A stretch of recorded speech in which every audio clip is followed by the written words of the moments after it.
Welcome back to all of you guys. Welcome in another video of MS Biology. In this video lecture, I am going to discuss about a detailed syllabus of KVSPGT biotechnology, unit-wise book reference, and also some strategy how to prepare for these examinations. Okay. So basically आज की इस video में हम लोग बात करने वाले हैं कि पूरा जो सिलेबस है KVSPGT बायोटेक्नोलॉजी का वो क्या है और उसको विद इन टाइम में किस तरीके से हम लोग कवर कर सकते हैं, कौन कौन से बुक्स को फॉलो करके उसके दिए गए गिवन टॉपिक्स के कंटेंट को पूरा हम रिकवर कर सकते हैं। और सबसे मोस्ट इम्पॉर्टेंटली ये है कि जैसा कि आप सबको पता है कि बायोटेक्नोलॉजी के पोस्ट के लिए कॉम्पिटिशन्स बहुत ज़्यादा हैं, बिकॉज सिर्फ ओनली 4 सीट्स हैं और जिसमें से एक सीट क्या है रिजर्व है, तो ओपन सीट से 3 हैं और ऑल ओवर इंडिया से पूरे पार्टिसिपेंट्स क्या होंगे इसमें पार्टिसिपेट करेंगे, राइट। तो यहाँ पे biotechnology, molecular biology, biochemistry, microbiology, इन सभी अलाइड जो ब्रांचेज हैं उन सबकी स्टूडेंट्स इस एग्जाम में पार्टिसिपेट करेंगे। सो कॉम्पिटिशन्स कितना तगड़ा होगा ये आप अच्छे से अंदाजा लगा सकते हैं। सो ऐसे सिचुएशन में सिर्फ जस्ट ओनली सिलेबस को कवर करना ये इनफ नहीं होगा आपको सक्सेस दिलाने के लिए, राइट। आपको बहुत अच्छे से स्ट्रेटजी बनानी पड़ेगी और उस गिवन टाइम में इस पूरे जो ब्रॉड सिलेबस है आपके बायोटेक्नोलॉजी का उसको कैसे आपको कवर करना है और किस उन टॉपिक्स पे फोकस करना है जहां से आपके बेसिकली क्वेश्चंस क्या होते हैं पूछे जाते हैं। ओके। तो आज की इस वीडियो में हम लोग कुछ ऐसे स्ट्रेटजी के बारे में बात करेंगे कि किस तरीके से आप कम से कम टाइम को दे करके मैक्सिमम आउटपुट निकाल सकते हैं और फोकस कर सकते हैं उन सारे टॉपिक्स पे जहां से क्वेश्चंस क्या होते हैं बेसिकली एग्जाम में पूछे जाते हैं, राइट। और आपको अच्छी तरीके से पता होगा कि इस एग्जाम में पार्टिसिपेट करने वाले सिर्फ ओनली एमएससी स्टूडेंट नहीं होंगे। Most of the MSc pass out student जो होते हैं वो कहीं ना कहीं या तो पीएचडी में इन्वॉल्व होंगे या फिर वो कहीं टीचिंग कर रहे होंगे, राइट, या कहीं वो जॉब कर रहे होंगे। ये 3 जॉनर के स्टूडेंट्स आपको इस एग्जाम में कॉम्पिटिशन में मिलेंगे। बिकॉज जो एमएससी अपेयरिंग वाले होंगे वो बच्चे शायद इस एग्जाम में बहुत कम मात्रा में कम कैंडिडेट्स होंगे जो कि पार्टिसिपेट करेंगे। सो मेजॉरिटी जो इस एग्जाम में पार्टिसिपेट होने वाले बायोटेक्नोलॉजी, मॉलिक्यूलर बायोलॉजी, बायोकेमिस्ट्री या जेनेटिक्स या लाइफ साइंस के जो स्टूडेंट्स इसमें पार्टिसिपेट करेंगे उनका जॉनर क्या होगा, मोस्ट ऑफ द स्टूडेंट्स जो होंगे वो एमएससी करने के बाद कहीं पे टीचिंग कर रहे होंगे और या तो फिर वो कहीं अपना रिसर्च में इन्वॉल्व होंगे, पीएचडी कर रहे होंगे, और या फिर कहीं इंडस्ट्री में क्या कर रहे होंगे, जॉब कर रहे होंगे, राइट। तो इंडस्ट्री में जो जॉब करते हैं उनमें उनका परसेंटेज बहुत कम होगा क्योंकि वो एक बार अगर जॉब वाले जोनों में चले जाते हैं तो फिर उनके लिए पढ़ाई मेंटेन करना पॉसिबल नहीं होता है। सबसे ज्यादा जो आपको कंपटीशन फेस करना होगा वो किससे, दैट इज 2 कैटेगरी वालों से। नंबर 1 कि जो टीचिंग कर रहे होंगे, क्योंकि टीचिंग करने वालों का जो प्रिपरेशन होता है वो as compare to any other candidates थोड़ा ज़्यादा होता है क्योंकि वो रेगुलर फ्लो में होते हैं, रेगुलर उन्हीं चीज़ों को क्या कर रहे हैं, पढ़ा रहे होते हैं। तो सबसे ज़्यादा जो कॉम्पिटिशन बढ़ाएंगे वो आपके टीचिंग फील्ड वाले बढ़ाएंगे। दूसरा जो आता है आपका वो जो रिसर्च स्कॉलर्स होते हैं उनके लिए भी, क्योंकि उनका भी थोड़ा कॉम्पिटिशन बहुत ज़्यादा तगड़ा रहता है। ओके। तो तैयारी आपको बहुत ही स्ट्रेटेजी वाइज करनी होगी। स्ट्रेटेजी से मीन्स मेरा ये होता है कि आपको जो चीज़ करनी है, लाइक एज कोई एग्जाम क्वालिफाई करना है तो आपको इस एग्जाम के बैकग्राउंड की सारी चीज़ों के बारे में बहुत अच्छे से एनालिसिस करनी होगी कि कितना कट ऑफ जाती है, किस किस स्टैंडर्ड का क्वेश्चंस आते हैं, प्रीवियस ईयर के क्वेश्चंस के जो क्वेश्चंस है वो क्या बोलते हैं, किस हिसाब से क्वेश्चंस पुट किए जाते हैं, राइट। और आपको अपने टाइम मैनेजमेंट पे भी ध्यान देना होगा कि हाँ आपकी प्रैक्टिस इतनी अच्छी हो कि आप अच्छे से गिवन टाइम में उस पूरे क्वेश्चन को क्या कर सके, सॉल्व कर सकें। जैसा कि आपको पता है कि केवीएस पीजीटी का जो पैटर्न है उसमें एक जीएस का पेपर होगा जिसमें सारी चीज़ें इंक्लूड होगी, जैसे हिंदी होगा, इंग्लिश होगा, मैथमेटिक्स होगा, करंट अफेयर होगा, जनरल साइंस होगी, राइट। और बाकी आपका ये क्या होगा, सब्जेक्ट का होगा। तो सब्जेक्ट की प्रिपरेशन तो ऑलमोस्ट सभी जो इस फील्ड के जो स्टूडेंट्स होंगे वो सबका लेयर ऑलमोस्ट जो है वो लगभग तैयारी होती है। आपको फोकस उस वाले पे भी करना रहेगा जो कि आपका फर्स्ट पेपर होता है, राइट। तो ये सारी इस चीज़ें आपको बहुत अच्छे से स्ट्रेटजी बना करके करनी होगी, तब जा करके कहीं आप कॉम्पिटिशन्स में आएंगे। और जो लोग सिर्फ ऐसे फॉर्म आ गया है, फॉर्म फिल कर करके बस रोज सिर्फ सिलेबस देखे जा रहे हैं, कुछ हो नहीं पा रहा, तो वो तो ऑलरेडी कॉम्पिटिशन से क्या है, बाहर है। आप इमेजिन कर सकते हैं कि कॉम्पिटिशन का लेवल कितना तगड़ा है कि 4 सीट्स पूरे ऑल ओवर इंडिया में आई है बायोटेक्नोलॉजी के लिए, और कितने कैंडिडेट्स होंगे बायोटेक्नोलॉजी, मॉलिक्यूलर बायोलॉजी और जेनेटिक्स के और माइक्रोबायोलॉजी के जो कि इस एग्जाम में क्या करेंगे, पार्टिसिपेट करेंगे। ओके। तो चलिए स्टार्ट करते हैं सिलेबस के बारे में कि सिलेबस का क्या है कंटेंट और किस तरीके से आपको उस गिवन टाइम में, अभी एग्जाम की डेट कोई नोटिफाई नहीं हुई है बट फिर भी आप ये मान के चलिए कि आपको मिनिमम टाइम में ये सारी चीज़ें आपको क्या कर लेनी है, पढ़ लेनी है। सो स्टार्ट करते हैं, देखते हैं सिलेबस पे कि क्या सिलेबस का पूरा क्राइटेरिया है केवीएसपीजीटी का। जैसा कि यहाँ पे मेंशन्ड है, केवीएसपीजीटी बायोटेक्नोलॉजी 2022 का ये सिलेबस है। और पहला जो सिलेबस का यूनिट है that is the introduction to biotechnology, right. Introduction to biotechnology में आपको क्या क्या पढ़ना है, ये वन बाय वन हेडिंग पूरा पढ़ना तो बहुत लॉन्ग टाइम हो जाएगा, बट यहाँ पे इंट्रोडक्शन से मतलब ही समझ में आता है कि आपको बायोटेक्नोलॉजी के सारे एस्पेक्ट्स के बारे में पढ़ने हैं कि उसका क्या मतलब है, क्या इंट्रोडक्शन हुआ, क्या क्या चीज़ें इससे पॉसिबल हो सकती हैं, क्या इसके नेगेटिव एंड पॉजिटिव इम्पैक्ट होते हैं ह्यूमन हेल्थ पे as well as economical point of view से, as well as environmental point of view से। इसके बाद गवर्नमेंट की पॉलिसीज रूल्स जो मार्केटिंग को लेकर के है वो क्या है, ये सारी चीज़ें आपको इसमें पढ़नी है। जैसा कि यहाँ दे रखा है, historical perspective, scope, importance, commercial potential, interdisciplinary challenges, quantitative approaches, scale up stage in commercialize the product and processes, fermenter, aseptic operations, manufacturing, quality control, good manufacturers।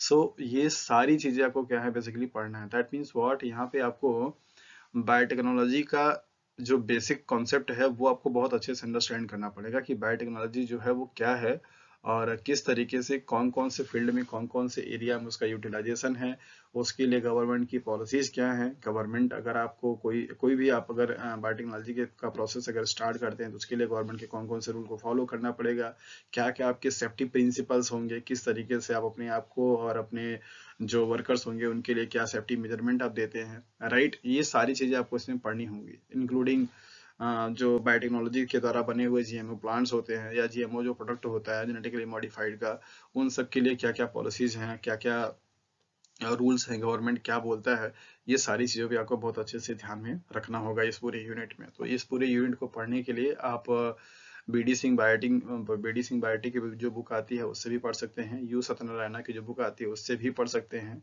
और बाकी अगर आप फॉरेन राइटर में अगर आप जाना चाहते हैं तो बायोटेक्नोलॉजी की कई सारी बुक्स हैं जो कि आप इंटरनेट पे सॉफ्ट कॉपी डाउनलोड कर सकते हैं।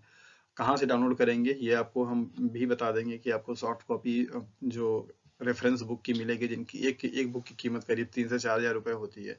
वो नॉर्मली किसी भी एमएससी या नॉर्मल स्टूडेंट को अफोर्ड करना पॉसिबल नहीं होता है, तो आप उसे कैसे इंटरनेट से एक्सेस कर सकते हैं और उसकी सॉफ्ट कॉपी आप डाउनलोड करके अपने लैपटॉप में, अपने टैब में, अपने फ़ोन में उसे रख करके पढ़ सकते हैं। और जो आपकी काम की चीज़ हो, जो उसमें यूनिट का अपना अपने आपके काम का हो, उसका फोटोस्टेट या प्रिंट आउट भी निकलवा सकते हैं, राइट। तो इस पूरे इंट्रोडक्शन टू बायोटेक्नोलॉजी में आपको इन्वायरमेंटल एस्पेक्ट से लेकर के, मींस इन्वायरमेंटल लॉ क्या क्या कहता है बायोटेक्नोलॉजी के लिए, ह्यूमन हेल्थ के लिए क्या क्या लॉ बताता है, राइट, और इन्वायरमेंटल मतलब पब्लिक वेलफेयर के लिए क्या चीज़ कहती है, ये सारी चीज़ों के बारे में आपको इसमें पढ़ना है।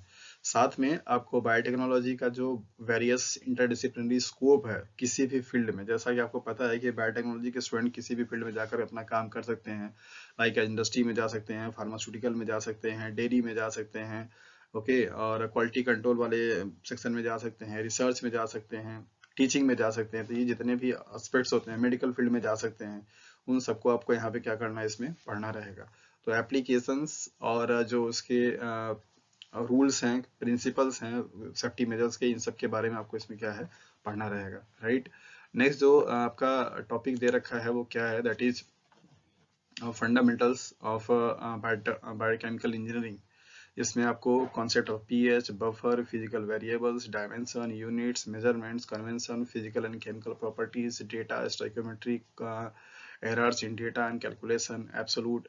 बेसिकली ये वाला जो यूनिट है वो सारा का सारा आपका केमिस्ट्री और फिजिक्स को मिला करके बना हुआ है कि किस तरीके से आप अगर बायोटेक्नोलॉजी के स्टूडेंट हैं और आप किसी लेबोरेटरी में काम कर रहे हैं तो कैसे आप पीएच को मेंटेन करेंगे, कैसे आप बफर बनाएंगे, बफर की क्वालिटी क्या क्या होती है, किसी भी कंटेंट को मेजरमेंट करने के लिए उनके यूनिट्स क्या होते हैं, यूनिट का कन्वर्जन आप कैसे कर सकते हैं, उनके लिए कैलकुलेशन क्या होता है, कैसे आप किसी भी केमिकल रिएक्शन को, स्टोइकियोमेट्री का मतलब होता है किसी भी केमिकल रिएक्शन को कैसे आप बैलेंस करते हैं, सो होने के लिए कितने मॉलिक्यूल्स की रिक्वायरमेंट है, ये आप कैसे निकालेंगे, ये सारी चीज़ों के बारे में आपको इसमें पढ़ना रहेगा। तो ये जो पूरा आपका टॉपिक है वो समव्हाट क्या है, बायोस्टैटिक के भी इसमें आपको पोर्शन मिल जाएंगे, आपको इसमें केमिस्ट्री का भी पोर्शन मिल जाएगा और आपको थोड़ा बहुत इसमें फिजिक्स का भी क्वेश्चन मिलेगा। जैसे केमिस्ट्री के लिए आपको यहाँ पे देखिए काइनेटिक्स दे रखा है, राइट, फ्लूइड फ्लो मिक्सिंग दे रखा है, मास ट्रांसफर दे रखा है, हीट ट्रांसफर दे रखा है, यूनिट ऑपरेशन दे रखा है। ये सारी चीजें आपको इसमें पढ़नी रहेगी। तो ये पूरा का पूरा जो यूनिट है वो आपको पढ़ने के लिए 11th और 12th की जो केमिस्ट्री है वो वाले टॉपिक आपको पढ़ने पड़ेंगे। तो वहां से आपको फिजिक्स से भी थोड़ा सा पढ़ना पड़ेगा। और बायोस्टैटिक्स की जो इंडियन राइटर की बुक आती है आप उसको पढ़ करके इन चीज़ों को कर सकते हैं। जैसे यहाँ पे देखिए दे रखा है डेटा एनालिसिस करने के लिए और statistical analysis and presentation of experimental data. तो इसमें ये जो टॉपिक है इसमें बहुत सारी चीज़ें इंक्लूड हो जाती हैं कि डेटा का आपको कैसे एनालिसिस करेंगे। स्टैटिकल उस पर जैसे अनोवा लगाते हैं, टी टेस्ट लगाते हैं, राइट, स्टूडेंट टी टेस्ट लगाते हैं, एफ टेस्ट लगाते हैं। तो ये जो कैसे आप इस एनालिसिस को करेंगे इसमें आपको ये पढ़ना रहेगा। तो काफ़ी कुछ चीज़ें होती हैं पढ़ने के लिए इसमें, और आपको एक बुक से ही सारा कंटेंट नहीं मिल पाएगा। इसके लिए आपको बायोस्टैटिक्स की बुक को फॉलो करना पड़ेगा, एज वेल एज आपको केमिस्ट्री की बुक भी पढ़नी पड़ेगी और थोड़ी फिजिक्स की बुक पढ़नी पड़ेगी, तब जाकर के आपका ये पूरा यूनिट तैयार हो पाएगा। इसमें आपको एंजाइम्स भी पढ़ने हैं, माइक्रोबियल ग्रोथ जो पैरामीटर्स होते हैं वो भी पढ़नी है, माइक्रोबियल ग्रोथ का काइनेटिक्स भी पढ़ना है, और इंस्ट्रूमेंट इन बायोरिएक्टर भी पढ़ने। तो ये सारी चीजें आपको इसमें आ जाती है, मतलब फंडामेंटल ऑफ बायोकेमिकल इंजीनियरिंग की किस तरीके से बायोटेक्नोलॉजी में जो बायोकेमिकल इंजीनियरिंग होती है उसको यूज करने के लिए किन किन चीजों की जरूरत आपको पड़ेगी। तो सिंपल सी बात है, आप बायोकेमिकल इंजीनियरिंग में क्या पढ़ते हैं, कोई भी बायोलॉजिकल सिस्टम में जो रिएक्शंस हो रहे हैं उनको किस तरीके से आप इन्हांस कर सकते हैं, क्या क्या उसके लिए फैक्टर्स होते हैं, और किस तरीके से उसके पीएच को, उसके बफर सिस्टम को, उसके रिएक्शंस के रेट को ऑप्टिमाइज कर सकते हैं। और अगर ये सारी डेटा के पास आ जाती है तो उसे आप साइंटिफिक साइंटिफिक वे में किस तरीके से रिप्रेजेंट करेंगे by using statistical tools and techniques, right. तो इस तरीके से इस पूरे यूनिट को आपको पढ़ने के लिए 3 सब्जेक्ट का पूरा क्या है कॉम्बिनेशन होना चाहिए, फिजिक्स का, केमिस्ट्री का, एज वेल एज बायोस्टैटिक्स का। ओके, नेक्स्ट आता है बायोटेक्नोलॉजी एंड सोसाइटी। बायोटेक्नोलॉजी और सोसाइटी का क्या रिलेशन है, जैसे इसमें दे रखा है public perceptions of biotechnology, intellectual property जिसे आईपी के नाम से भी जानते हैं, आईपीआर के नाम से, patent, reading a patent, international scenario, national scenario, verticals protection या protocols and ethical issues in agriculture and health cares. So इस वाले यूनिट से, मतलब ये वाले टॉपिक से आपको बेसिकली जो बायोटेक्नोलॉजी का सोसाइटी को लेकर के जो प्रोस्पेक्टस है उसके बारे में आपको स्टडी करनी है। ये वाला चीज भी आप यू सत्यनारायण या बीडी सिंह बायोटेक्नोलॉजी में आपको मिल जाएगा। अब इसको भी यहाँ से पढ़ सकते हैं कि किस तरीके से अपने आप किसी भी कंटेंट को पेटेंट कराएंगे, उसके पेटेंट कराने के लिए क्या क्या रूल्स होते हैं और क्या उसका राइट होता है, और बायोटेक्नोलॉजी को लेकर के एग्रीकल्चर पे और हेल्थ को लेकर क्या क्या एथिकल इशूज हैं जिसको हम वायलेंस नहीं कर सकते हैं, उन सब के बारे में आपको पढ़ना रहेगा, राइट। इसके बाद अगर यहाँ पे नेक्स्ट अगर हम लोग आए तो that is the biochemistry. Biochemistry जो होगा वो सभी ऑलमोस्ट जितने भी ब्रांच वाले एमएससी के स्टूडेंट हैं, लाइक जो बायोकेमिस्ट्री के हों, बायोटेक्नोलॉजी के हों, माइक्रोबायोलॉजी के हों, मॉलिक्यूलर बायोलॉजी के हों, तो ये वाला जो यूनिट होगा वो सबका कॉमन होगा। ऑलमोस्ट सब लोगों ने अपने मास्टर्स लेवल पे इसको क्या कर रखा होगा, स्टडी कर रखा होगा, राइट। तो इसमें बहुत सारी चीजें हैं जो कि सब ऑलमोस्ट सब लोगों ने किया हुआ है, पढ़ा हुआ है। इसके लिए जो बुक है वो आप फॉलो कर सकते हैं, लेरेंजर की सबसे one of the best book है। जिसके पास लेरेंजर नहीं है वो व्हाइट एंड व्हाइट की बुक फॉलो कर सकती है। इन दोनों की सॉफ्ट कॉपी आपको इंटरनेट से मिल जाएगी, और अगर आपको ज़रूरत होगा तो अगर आप कमेंट में करेंगे तो मैं आपको उस बुक की सॉफ्ट कॉपी का लिंक भी शेयर कर दूंगा, राइट। तो उसमें ये सारी चीज़ें अब बायोकेमिस्ट्री की हैं जिसमें आपको पूरा का पूरा बायोमोलिक्यूल्स का पूरा मेटाबॉलिज्म, उनका स्ट्रक्चर, उनकी सिंथेसिस, उनका कॉन्फ़िगरेशन, उनकी स्टेबिलिटी, ये सारी चीज़ों के बारे में आपको पढ़ना रहेगा, राइट। तो जैसा कि आप यहाँ पे देख पा रहे हैं कि ये सारा का सारा आपका जो सिलेबस है पूरा बायोकेमिस्ट्री का है, जिसमें पूरा लिपिड का, प्रोटीन का, कार्बोहाइड्रेट का, विटामिन्स का, केमिकल रिएक्शंस के जो साइकिल्स होते हैं उन सब का, ये सारा का सारा आपको इसमें क्या है इंक्लूड है। तो अपने आप में ये काफ़ी लेंदी और काफ़ी मतलब इंटरेस्टिंग यूनिट रहेगा। और सबसे इम्पोर्टेंट बात यह है कि ये यूनिट ऐसा है जो कि सब लोग पढ़े हुए हैं, तो यहाँ से जो क्वेश्चंस बनेंगे उनको गलत करने का चांस नहीं है, क्योंकि ये मैक्सिमम बच्चों के द्वारा क्या किया जाए, क्वेश्चन सही किए जाएंगे, राइट। तो पढ़ा हुआ है लेकिन फिर भी आप उसको अच्छे तरीके से तैयारी करें और अच्छे से अपने कॉन्सेप्ट को जो कि पढ़ा हुआ है उसको क्लियर करें, और क्वेश्चंस को सॉल्व करके देखें कि हाँ कितना आपसे मिस्टेक्स हो रहे हैं और आप कितना क्वेश्चन सही कर पा रहे हैं, राइट। नेक्स्ट अगर हम लोग बात करें नेक्स्ट यूनिट की, तो techniques and instrumentation and principles, जिसे हम बायोफिजिक्स के नाम से भी जानते हैं, जिसमें आपको सारी टूल्स एंड टेक्निक्स पढ़नी पड़ती हैं बायोकेमिस्ट्री की, मॉलिक्यूलर बायोलॉजी की, सेल बायोलॉजी की, राइट। जैसे जिसमें आपको दे रखा है techniques based on the molecular सी वेट और साइज, जैसे centrifugation, ultra centrifugation, gel manipulation, osmotic potential technique based on the polarity, ionization chromatography, electrophoresis, isolating focusing, hydrophobic interactions, partition chromatography, techniques based on the spectroscopy, colorimetry, UV visual spectrophotometer, fluorescence spectroscopy, X ray crystallography, mass spectro, radio spectro isotopes techniques, ये सारी जो techniques हैं आपको पढ़नी है। इस techniques के लिए सबसे बेस्ट जो बुक है वो विल्सन वॉकर की बुक है, जो कि फॉरेन राइटर की आती है। आप इंडियन एडिशन भी ले सकते हैं, ज़्यादा महंगा नहीं, 600-700 रुपए का बुक आता है। विल्सन वॉकर की बुक से आप बहुत अच्छे से इस पूरे टेक्निक को कवर कर सकते हैं, सिंगल बुक में सारी चीज़ें आपको मिल जाएंगी।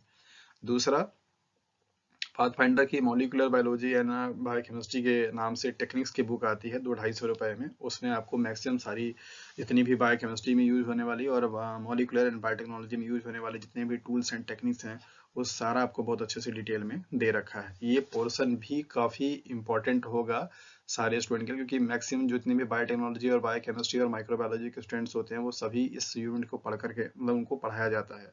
माइक्रोस्कोपी में सेम है, टेम है, राइट। ये सारी चीज़ें आप सब लोग पढ़ करके आए हैं। डीएनए आइसोलेशन का पूरा प्रोसेस है, कैरियोटाइपिंग है, स्टेनिंग है, ये माइक्रोबायोलॉजी के लिए सब कॉमन चीज़ें हैं। तो यहाँ से भी आपके गलत करने के चांसेस नहीं है। आप अगर यहाँ पे गलत करेंगे तो फिर आप कंपटीशन से बाहर हो जाएंगे, क्योंकि ये सारा कॉमन टॉपिक है। याद रखिए कि ऐसे टॉपिक जो कि बेसिकली सभी के पीजी लेवल पे रहे हैं, उन टॉपिक्स से क्वेश्चंस गलत करने के चांसेस नहीं बनते, क्योंकि वो सभी मैक्सिमम बच्चों का पढ़ा हुआ होता है और वहां से क्वेश्चंस अगर आप गलत करेंगे तो ऑब्वियसली आप बाहर हो जाएंगे, राइट। और तो इसके लिए मैंने बुक आपको बताया कि आप विल्सन वॉकर की one of the best book है, आप उसे फॉलो कर सकते हैं। और दूसरा, पाथफाइंडर की CSIR के लिए लिखी हुई बुक है, molecular biology tools and technique के नाम से आती है। आप उसे परचेज कर सकते हैं, उससे पढ़ सकते हैं। वो काफ़ी अच्छी बुक है और आपको इजी लैंग्वेज में पढ़ने को भी मिल जाएगी। हाँ, विल्सन वॉकर की जो बुक है उसकी थोड़ी लैंग्वेज स्टार्टिंग में हो सकता है पॉसिबली कि आपको थोड़ा पढ़ने में प्रॉब्लम हो, क्योंकि उसकी लैंग्वेज थोड़ी सी टफ है या थोड़ी सी कंडेंस, जस्ट लाइक एनसीईआरटी। जैसे एनसीईआरटी की बुक स्टार्टिंग में हम लोग पढ़ते हैं तो थोड़ा समझने में दिक्कत होती है, एग्जैक्टली वैसे ही वो भी है। बट आप उसे लीजिए, आप उसे पढ़िए, उससे काफ़ी आपको अपने कॉन्सेप्ट में इंप्रूवमेंट मिलेगा। नेक्स्ट जो यूनिट है आपका सेल बायोलॉजी का, तो सेल बायोलॉजी में सब कुछ यहाँ पे आपको मेंशन है, पूरा कैंसर से लेकर के प्रोटोसिस से लेकर के प्लांट पैथोजन रिलेशंस का, सेकेंडरी मेटाबोलाइट्स का, डिफरेंट स्ट्रेटेजी का, माइक्रोब्स एंड इंसेक्ट का, right, biodiversity, speciation, evolution and population, adaptation, natural selection. तो ये सेल बायोलॉजी में बेसिकली इवोल्यूशन का भी टॉपिक क्या है, मेंटेन है। आप इसे एनसीईआरटी से भी पढ़ सकते हैं, 12th क्लास की बायोलॉजी से, as well as cell biology के लिए अगर आपके पास यूजी और पीजी लेवल की कोई इंडियन राइटर की बुक है तो फिर तो ठीक है। और अगर आप कहीं CSIR के या इन सब के एस्पिरेंट रह चुके हैं तो आप अच्छे तरीके से सेल बायोलॉजी के जनार्ड कार्प या कूपर वाली बुक से पढ़ाई कर सकते हैं। कूपर की बुक जो होगी वो बेस्ट होगी, उसमें सारी चीज़ें आपको अच्छे तरीके से मिल जाएंगी, सारे ऑर्गेनेल्स मिल जाएंगे, पूरे सबके एक एक इंडिविजुअल ऑर्गेनेल्स का फंक्शन, उनके स्ट्रक्चर, उनकी सिंथेसिस, उनका साइकिल, सारा सब कुछ बहुत डिटेल में उसमें दे रखा है। तो सेल बायोलॉजी के लिए जो मेरी तरफ से रिकमेंडेशन है वो आप कूपर की बुक से फॉलो कीजिए, वो सबसे बेस्ट बुक आती है। ये बात अलग है कि वो थोड़ी महंगी आती है, तो आप उसको सॉफ्ट कॉपी भी डाउनलोड कर सकते हैं, right. Genetics and molecular biology, जिसका कि अभी मैं यूनिट स्टार्ट किया हूँ और आप लोगों को इसका लेक्चर प्रोवाइड भी करा रहा हूँ कि किस तरीके से क्या क्या टॉपिक इसमें आते हैं। तो जेनेटिक्स एंड मॉलिक्यूलर बायोलॉजी में सारा आपको जेनेटिकल जो एस्पेक्ट्स हैं वो पूरा मेंडेलियन के लॉ से लेकर के पूरा जेनेटिकल डिसऑर्डर से लेकर के मैपिंग, सेक्स लिंक्ड इनहेरिटेंस और एक्स्ट्रा क्रोमोसोम इनहेरिटेंस, वो सारी चीजें आपको इसमें पढ़नी है, राइट। फिर इसके बाद मॉलिक्यूलर बायोलॉजी में पूरा डीएनए की डिस्कवरी से लेकर के पूरा जितना भी मॉलिक्यूलर कोर मॉलिक्यूलर बायोलॉजी होती है, लाइक डीएनए रेप्लिकेशन, फिर इसके बाद ट्रांसक्रिप्शन, फिर इसके बाद ट्रांसलेशन, फिर इसके बाद genetic code, gene expression, silencing, ये सारी जो चीजें उसमें आपको पढ़नी है। तो इसके लिए आप दो बुक फॉलो कर सकते हैं। नंबर पहला जो जेनेटिक्स के लिए है वो आप तो 12th क्लास की बायोलॉजी से बुक पढ़ सकते हैं और एनसीईआरटी बुक से भी पढ़ सकते हैं, और दिनेश बायोलॉजी के नाम से बुक आती है, उससे भी आप पढ़ाई कर सकते हैं। और अगर आप फॉरेन राइटर की बुक की अगर आप बात करेंगे तो बेसिकली आप कार्प की बुक से स्टडी कर सकते हैं, वहाँ पे भी आपको अच्छे से जेनेटिक्स मिल जाएगा। और मॉलिक्यूलर बायोलॉजी के लिए लेरेंजर का जो थर्ड पार्ट होता है उसमें काफ़ी अच्छे से मॉलिक्यूलर बायोलॉजी आपको दे रखी है, तो आपका पूरा का पूरा काम लेरेंजर का जो थर्ड पार्ट होता है उस वाले बुक से, उस वाले यूनिट से आप अच्छे से पूरा कवर कर सकते हैं। ओके। नेक्स्ट है आपका cell culture technology, microbial cell culture and its applications. ये पूरा का पूरा आपका बायोटेक्नोलॉजी के पर्सपेक्टिव से है और ये बायोटेक्नोलॉजी के बुक से आपको पूरा का पूरा पढ़ना पड़ेगा। इसमें बेसिकली आपको टिश्यू कल्चर से लेकर के जो animal tissue culture, plant tissue culture को कैसे करना है और क्या क्या उनके लिए रूल्स होते हैं, कैसे आप उसको कल्चर्स को कर सकते हैं, स्टराइसिंग का पूरा प्रोसेस क्या होता है, कौन कौन से मेथड यूज किए जाते हैं, कौन कौन से कल्चर के प्लांट टिश्यू कल्चर के एप्लीकेशंस क्या होते हैं, एनिमल टिश्यू कल्चर के क्या क्या एप्लीकेशंस होते हैं, कैसे आप उनको मास जनरेट कर सकते हैं, कैसे उनको प्रिजर्व कर सकते हैं। तो इसके लिए आपको पूरी प्लांट बायोटेक्नोलॉजी की जो बुक आती है उसको आप लेकर के स्टडी कर सकते हैं। वहां से आपको कंटेंट प्रॉपर अच्छे तरीके से मिल जाएगा। और ये वाली बुक के लिए थोड़ा सा आप आरसी दुबे की जो बुक आती है पेटकर वाली बायोटेक्नोलॉजी की, उस बुक को भी फॉलो करेंगे तो वहां से भी आपका काम हो जाएगा। ओके, बट ये काफी लेंदी यूनिट है, आपको इसको बहुत अच्छे से स्टार्ट करके पढ़ाई शुरू कर देना होगा। इम्यूनोलॉजी, इम्यून सिस्टम में आपको यहाँ पे दे रखा है। इस वाले बुक के लिए आप सिंपल सिर्फ एक बुक को फॉलो कीजिए, दैट इज द क्यूब है, उससे ज्यादा कहीं कुछ आएगा नहीं। और अगर आपके पास यूजी पीजी लेवल की कोई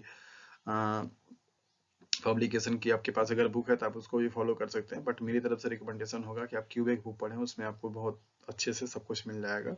और क्यूबिक बुक से ये 3 से 4 चैप्टर का पूरा टॉपिक दे रखा है, मॉलिक्यूल्स ऑफ इम्यून सिस्टम और immunoglobin means antibody, MSC molecules और T cell receptor, generation of antibody means activation कैसे होता है, और T cell receptor diversity, complement system, humoral and तो बेसिक जो इम्यूनोलॉजी है वो आपको यहाँ पे दे रखा है, राइट। तो इसको पढ़ने के लिए आप बेसिक अगर कॉन्सेप्ट आपका क्लियर नहीं है तो आप पहले तो 12th क्लास की जो इम्यूनोलॉजी है उसको पढ़ सकते हैं, किससे, धिनियस ऑब्जेक्टिव से या फिर ट्रूमैन्स बायोलॉजी के बुक से। और इसके बाद थोड़ा सा एडवांस अगर आपको पढ़ना है तो आप क्यूबे की बुक को फॉलो कर सकते हैं। फिर इसके बाद आता है आपका अप्लाइड बायोटेक्नोलॉजी, जिसमें biotechnology of industry, bioinformatics, molecular technology, phytognosis of disease. So that means ये है कि इसमें आप बायोटेक्नोलॉजी के कौन कौन से एप्लीकेशंस हैं किस किस फील्ड में, उस पॉइंट ऑफ व्यू से आपको क्या है पढ़ना है। जैसे आपको यहाँ पे दिया गया molecular technology for diagnosis of genetical disorder, कौन कौन से ऐसे टूल्स हैं, कौन कौन से ऐसी टेक्निक्स है या टूल्स हैं जो कि किसी भी इंडिविजुअल में कोई जेनेटिकल डिसऑर्डर अगर हो जाता है तो उसको आप कैसे डायग्नोस करेंगे, कैसे आप पता करेंगे कि हाँ। जैसे one of the example PCR, PCR basically क्या है, एक मॉलिक्यूलर बायोलॉजी का टूल्स है जो कि यूज किया जाता है किसके लिए, डिजीज को डायग्नोसिस करने के लिए, राइट। उसी तरीके से आपको यहाँ पे ये दे रखा है। और इसके लिए भी आपको बायोटेक्नोलॉजी की जो बुक होती है उसको आपको पढ़ना पड़ेगा, राइट। और तो इस तरीके से आपने ये देखा कि पूरे सिलेबस के लिए क्या क्या क्या बुक पॉसिबल रेफरेंसेस हैं और किस तरीके से आप उन बुक्स को फॉलो करके स्टडी कर सकते हैं। सो अब बेसिकली आते हैं हम लोग स्ट्रेटेजी पे कि ये सारा सिलेबस आपका इतना लेंथी है और आपके पास टाइम का भी कुछ लिमिटेशन नहीं है कि हाँ टाइम कब तक आपको दिया जाएगा।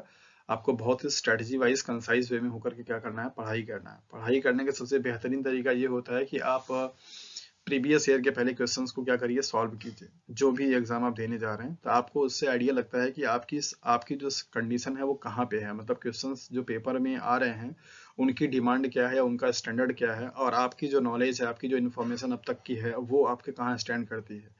आप पेपर को सॉल्व करके अपने स्टेटस को और अपने तैयारी के लेवल को क्या कर सकते हैं, चेकआउट कर सकते हैं। इससे आपको एक एनर्जी मिलती है कि अच्छा अभी हमको बहुत कुछ पढ़ना है और अभी हमारे पास जो इन्फॉर्मेशन है या हमारा जो कॉन्सेप्ट है, हमारी जो नॉलेज है वो इस एग्जाम को लेकर के बहुत कम है, राइट। तो आपको वहां से एक एनर्जी मिलेगी और आप अच्छे से अपनी तैयारी को क्या कर सकते हैं, इंप्रूव कर सकते हैं। मोस्ट ऑफ द टाइम पे क्या होता है कि जो एस्पिरेंट्स होते हैं तैयारी करने वाले, उनके माइंड में ये सैचुरेशन आ जाता है कि यार सिलेबस में सब कुछ तो उनका पढ़ा हुआ सा दिख रहा है, कहाँ से स्टार्ट करें और किस बुक को फॉलो करें, क्या चीज़ पढ़ें क्या ना पढ़ें, इन चीज़ों को लेकर के बहुत ही कन्फ्यूजन रहता है। तो उस चीज़ को दूर करने के लिए सबसे सिंपल तरीका यही है कि आप पहले जिस किसी भी कंपटीशन एग्जाम की तैयारी करते हैं, लाइक अभी हम लोग केवीएस की बात कर रहे हैं तो केवीएस एग्जाम के आप प्रीवियस ईयर के जो क्वेश्चन पेपर हैं, सिर्फ केवीएस का ही नहीं, बायोटेक्नोलॉजी के डिफरेंट डिफरेंट कॉम्पिटिटिव एग्जाम्स में के जो पेपर्स हैं आप उनको सॉल्व कर सकते हैं, क्योंकि जो यूनिट है, जो टॉपिक है वो कॉमन है, तो वहां से जो क्वेश्चंस आते हैं वो एग्जैक्टली समवट वही आते हैं, राइट। तो जरूरी नहीं कि सिर्फ केवीएस के ही बायोटेक्नोलॉजी के बुक को आप पेपर को सॉल्व करें, आप बायोटेक्नोलॉजी के और भी जो अदर एग्जाम्स होते हैं उन एग्जाम्स के पेपर को भी लेकर के क्वेश्चंस का एक अपना बैंक बना सकते हैं और उस बैंक को आप सॉल्व करिए। सॉल्व करेंगे तो आपको दो चीजों का फायदा लगेगा कि आपको पहले तो पता चलिए चलेगा कि आपको कौन सा टॉपिक पढ़ना है, और कहाँ से पढ़ना है और किस तरीके से क्वेश्चंस पूछा जाता है। जब भी आपको क्वेश्चंस का आइडिया रहता है कि हाँ ये वाले टॉपिक से ये वाला क्वेश्चंस पूछा जाती है, तो फिर आपको पढ़ने के टाइम पे वो उस टॉपिक पे फोकस करने में बड़ा इजी हो जाता है और आप अच्छे तरीके से उस टॉपिक को क्या करते हैं, फोकस कर पाते हैं। तो ये स्ट्रेटजी आप अच्छे से फॉलो कर सकते हैं कि पहले आप पेपर को सॉल्व कीजिए, 1 हफ्ते का टाइम लीजिए। आप 1 हफ्ते में 10 से 12 पेपर अगर आपके पास मिल जाते हैं तो आप उसको सॉल्व करिए। सॉल्व करके आप देखिए कि आपकी जो परसेंटेज आ रही है क्वेश्चंस को सॉल्व करने का वो कितना आ रहा है, राइट। और उसके बाद फिर आप अपनी पढ़ाई को तैयार कर मतलब स्टार्ट कर सकते हैं कि कुछ टॉपिक्स ऐसे होंगे जो कि आपके एकदम अच्छे से प्रिपेयर्ड होंगे, कॉमन होंगे, जिनको आपको बहुत ज्यादा एफर्ट लगाने की जरूरत नहीं होगी। कुछ टॉपिक ऐसे होंगे जो कि पढ़े हुए हैं लेकिन थोड़े से उसमें डाउट्स चल रहे हैं, उनको एक बार रिवाइज करने की जरूरत होगी। कुछ टॉपिक ऐसे भी हो सकते हैं, माइट बी पॉसिबल, कि वो पूरी तरीके से आपके पढ़े हुए ना हो और आप उससे एकदम अवेयर नहीं है। तो आपकी शुरुआत वहां से करनी है जो टॉपिक आपके पढ़े हुए नहीं है, क्योंकि अभी आपके पास टाइम है तो आप उसको डिटेल में पढ़ सकते हैं। तो पहले आप उनको पढ़ना स्टार्ट कीजिए, फिर इसके बाद जो कि आपके रिवीजन की जरूरत है उनको पढ़िए, और फिर सबसे लास्ट में आप उसको पढ़िए जो कि आपका पढ़ा हुआ है, राइट। तो अच्छे तरीके से स्ट्रेटजी आप बना करके इसको पढ़ाई कर सकते हैं, और कोशिश कीजिए कि आपकी जो पढ़ाई का ड्यूरेशन हो वो बहुत ही आउटपुट करने वाला हो। अगर आप 2 घंटे की स्टडी करते हैं तो उस 2 घंटे में आपने जो भी कंटेंट की पढ़ाई की हुई है, अगर उस टॉपिक से कोई क्वेश्चंस अगर आपके एग्जाम में पूछे गए हैं तो कोशिश आपकी ये रहे कि वो टॉपिक से क्वेश्चंस आपका सॉल्व हो जाना चाहिए। That is the actual mean of your input. अगर आप सचमुच में कंसंट्रेट होकर के 2 घंटा किसी टॉपिक पर देते हैं तो उस टॉपिक के कंटेंट का लेवल उतना स्टैंडर्ड होना चाहिए कि अगर उस टॉपिक से कोई भी क्वेश्चन किसी एग्जाम में पूछा गया तो आप उसको सॉल्व कर पाइए।